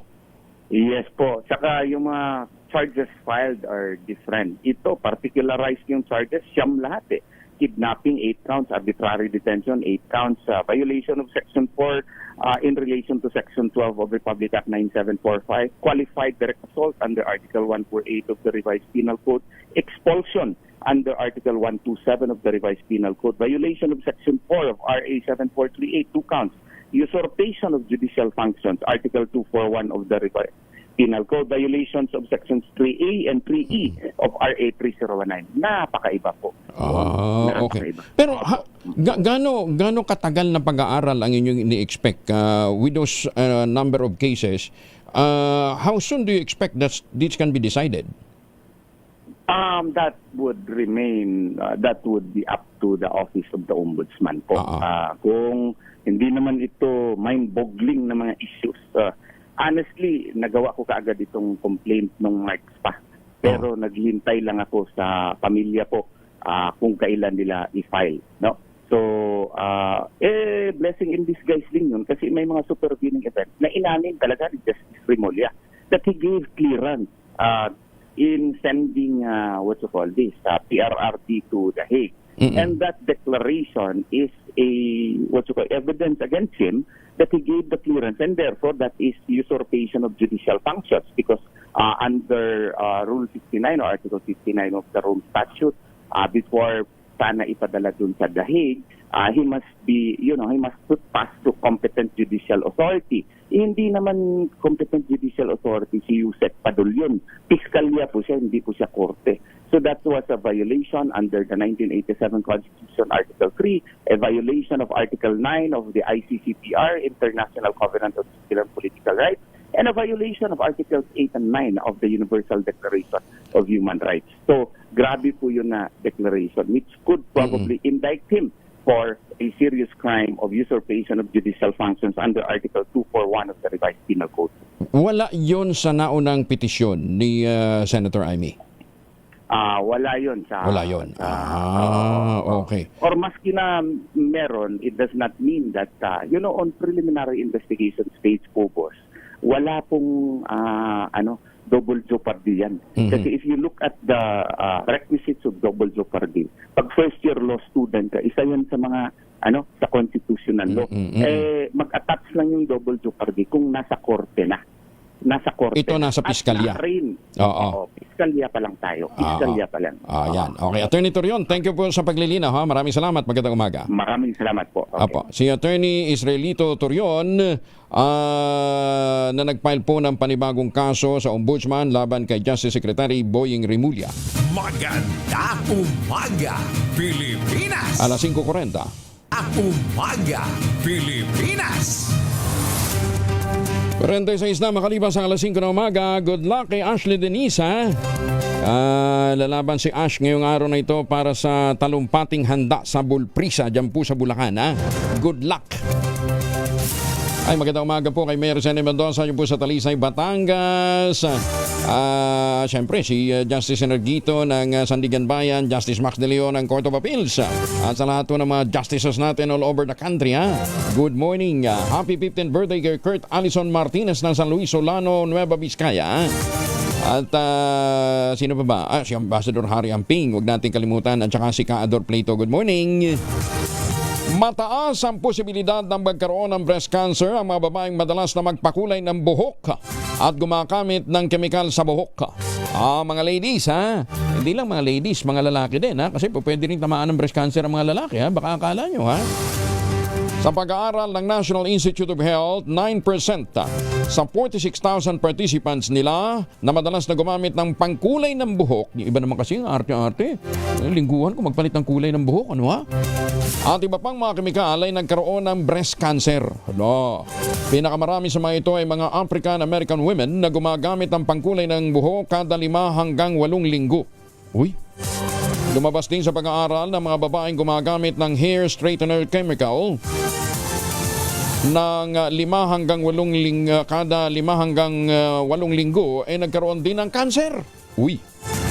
Dahil dito, paalala ng mga eksperto, limitahan ang paggamit ng mga kemikal mula sa mga beauty products, lalong-lalo na doon sa mga ginagamit natin sa ating buhok dahil malaking epekto nito sa pagkakaroon ng cancer. Ayan, Hindi naman kasi makontento pa. Di ba? Kung talagang ganyan naman pinagkaloob sa iyo ng langit na kulay ng buhok mo, di ba? Tsaka kung talagang nagkakaedad ka na, hayaan mong lumabas yung puti. Ayan, Ako once a month lang naman. Kaya lang pasok. Buti na lang. Hindi, breast cancer sa mga kababayan pinag-uusapan, Huwag nyo kami idamay mga lalaki, Maganda umaga, Pilipinas! Manila Police District nagpalabas ng paalala sa mga sasama sa kilos protesta sa Luneta. Detalye mula kay Boy Gonzales. Boy, Aris 29. Good morning. Kuyang Angel, nagpalabas nga ng ilang mga paalala ang pamunuan ng Manila Police District para sa mga grupong lalahok sa malaking rally kilos protesta sa Luneta sa September 21, araw ng linggo. Ayon sa abiso ng NPD, hinikayat ang mga sasama na tiyakin na may kaukulang permit mula sa lokal na pamahalaan. Pinapaalalahan din ng mga rallyista na huwag hadlangan ang mga motorista sumunod sa batas trapiko at panatilihin ang kaayusan. Mahigpit naman ang pinagbabawal ang pagdala ng anumang uri ng sandata. Pinapayuan din ng publiko na alamin kung saan matatagpuan ang mga police assistance desk at first aid station. Dagdag pa ng NPD, pinapayagan lamang ang pagdipo sa mga itinakdang lugar gaya ng Freedom Park. Iginit itong dapat manatiling mapayapa ang mga pagtipon at iwasan ng anumang marahas na demonstrasyon.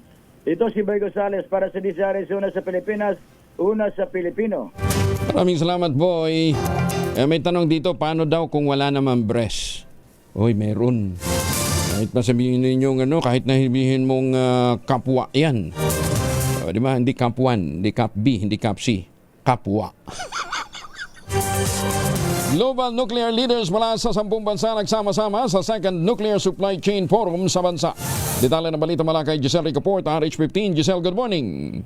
Good morning, Kuya Angel. Muling magsasama-sama dito sa Pilipinas ang mga global nuclear leader mula sa 10 bansa sa ikalawang International Nuclear Supply Chain Forum.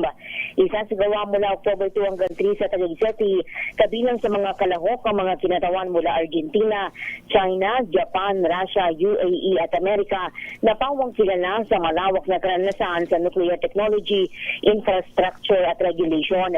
Ayon sa Department of Energy, layo ng forum na ito na mapalalim ang international collaboration sa pagdevelop ng resilient supply chain, pagsiguro sa nuclear safety at pagsuporta sa target ng Pilipinas na maisama sa 2032 ang nuclear power sa energy mix. Inaasahang ibabahagi ng participating countries sa forum ang kanilang mga advanced technology at best practices sa nuclear construction, operation at regulation na mahalaga sa paghahanda ng Pilipinas na makapagtayo ng sarili nitong nuclear power plant sa susunod na 7 taon. Sabi ni Energy Secretary Sharon Garin, inilatag sa forum noong 1 taon ang fondasyon para sa makabuluhang ugnayan sa pagitan ng Pilipinas at international nuclear community. At sa edisyon naman ngayong taon, isusulong natin ang mga pag-uusap na ito tungkol sa konkretong mga partnership at estratehiya upang mapalakas ang nuclear supply chain. Ito si Giselle Ricaport para sa DZRH sa Pilipinas, una sa Pilipino. Maraming salamat, Giselle. Ganda Umaga, Pilipinas. Director Joel Valera dyan sa San Jose Occidental, Mindoro. Magandang umaga. Ingat ho kayo at malakas daw ang ulan. Mahiwagang tunog. 21,000 ang naghihintay na premyo sa ating mahiwagang tunog. Ano yung item na yan? Basta yan ho, gamit na gamit ho ng mga medical practitioners. Ang inyong mga sagot, ipapadala po ninyo sa 0919-282-6485. Sundin ang tamang format po ng pagte-text, empty space, name slash, other slash, contact number slash, at ang inyong sagot. Isang beses lamang po maaaring mag-text sa ating text line gamit ang inyong mobile number. Sa mga sasagot online, kinakailangan meron po kayong sharer badge. Yan klaro. So habang naliligo gamit ang Shield Bath Soap, pag-isipan ang sagot sa mahiwagang tunog. Maganda Umaga, Pilipinas. 8 minuto na lamang bago mag-6 ng umaga. Kuya Angelo Palmones. Magandang Umaga, Pilipinas. Ay, magandang umaga din sa mga taga-Philippine Star. Bakit daw Manila Bulletin lang yung binabati natin? Ang mga taga-newsroom ng Manila Bulletin, good morning. Boss Barbie at Chensa, good morning. At muli, happy birthday kay Ma'am Yoli Crisanto ng Globe. Happy birthday, boss. At sa lahat ng mga suki natin dyan sa Globe, magandang umaga ho sa inyo. Ang tanong natin bukod kaya kay Speaker Martin Romualdez may susunod ding magre-resign. Yan yung kayang binabanggit ni Kato Nying na may-ari ng bahay na nagkakahalaga ng 400 million dyan sa Forbes na chandelier pa lang milyones na. At ang mga muebles na gamit made in mga Italian furniture. Magre-resign din ho kaya siya? Hindi, magre-resign o masisiba kaya Pero sabi ko nga sa iyo, Kato Nying, wala yan. May nauna pa palang bahay sa Altavista, mahal din. Ayan magandang umaga. Oy, magandang umaga din kay Director Ed. Kumusta na yung pinapagawa mong resort dyan sa Subic, Director Ed, Alam din ba ng, Alam ba ng, nakalista ba yun sa SALN mo, Director Ed? Sige, huwag kayong magpakatinot. Galit na galit ang presidente ngayon sa mga gumagawa ng mga kabalbalan. Baka masama ho kayo dito sa mga listahan ng mga hinahabol ng mga taga-DPWH. Walang kinalaman ang Malacanang o ang malawakang rally sa September 21 sa naging pasya ng Pangulong Bongbong Marcos na kansilahin ang kanyang flight patungong Amerika. Ayon kay Palace Press Officer Claire Castro, hindi nangangamba ang Pangulong BBM sa nakatagdang kilos protesta sa linggo dahil maging siya ay kaisa ng publiko sa pagtutol sa katiwalian. Hindi naman po nangangamba ang Pangulo dahil alam po niya na ang pagpoprotesta ng taong bayan ay tungkol sa paglaban sa korupsyon. At binanggit din po niya kahapon na siya mismo ang nagsimula upang mapaimbestigahan itong mga anomalyang flood control projects. So hindi po nangangamba ang Pangulo sa gagawing protesta. Ayun. Teka muna, may nahanap lang akong item dito. Meron din daw bumili ng bahay sa Cebu. Oo, mahal din ha. Oo, magkano ba yun? Hindi ko makaita eh. Ito naman kasing ano natin eh. Hindi. Kung kailan mo babasahin, saka naman nawawala. Ay, pambihirang buhay daw. Maglilinaw din ni Castro, marami lamang kailangan tutukan ng Pangulong BBM, lalo't kabubuo pa lamang ng Independent Commission for Infrastructure na tututok sa manumalyang flood control project. Pinagpapaliwanag ng Land Transportation Office ang mga kasino o ang isang casino operator kaugnay ng peking driver's license na ginamit ng Bulacan Group of Contractors sa pagsusugal. Ayon kay Transportation Acting Secretary Giovanni Lopez, nagpadala na ng liham ang LTO para malaman kung sino ang nagbigay ng peking lisensya sa BGC Boys. Sinabi naman ng LTO Chief na si Vigor Mendoza II, iniimbestigahan na nila ang pahayag din nating Public Works First District Engineering Head Henry Alcantara na mismo ang casino runner o mano ang nagbigay sa kanya ng fake na lisensya para makapagsugal. Ayan, nabigyan sila ng ating kasulatan ng LTO, kailangan nila magpaliwanag, no? Base na rin sa pandinig sa Senado. No, apparently and allegedly, nanggaling sa kanila mismo. There must be something wrong, either sa Okada management o sa mga tao nila. Allegedly, no? Part of the investigation po yan. Either it is with assumption or without assumption. Hindi na doon natin yan. Wala pa tayong factual findings yan under investigation. 2 minuto na lamang, 2x2 na. Sabi ni Tunog Master Mabel Aribe, no winner pa rin po para sa ating mahiwagang tunog. 21,000 na yan ha. Ano po, paalam na tayo. Susunod na po ang 2x2 sa Tangisias Balita. Kuya Angel po, siyang Alapalmones, nag-iwan sa inyo na isang magandang umaga. Maraming salamat sa inyo walang sawang pagsubaybay, pakikinig at pagtitiwala. Ang ating paalala, magtanim ng kawayan para sa kalikasan at kabuhayan. Dr. Flor Risoro, good morning. Ang ating quote of the day ay mula po kay John Jacques Rousseau. Ang sabi niya, when the people shall have nothing more to eat, they will eat the rich. Sa minuto na lamang, ACS na umaga. This time.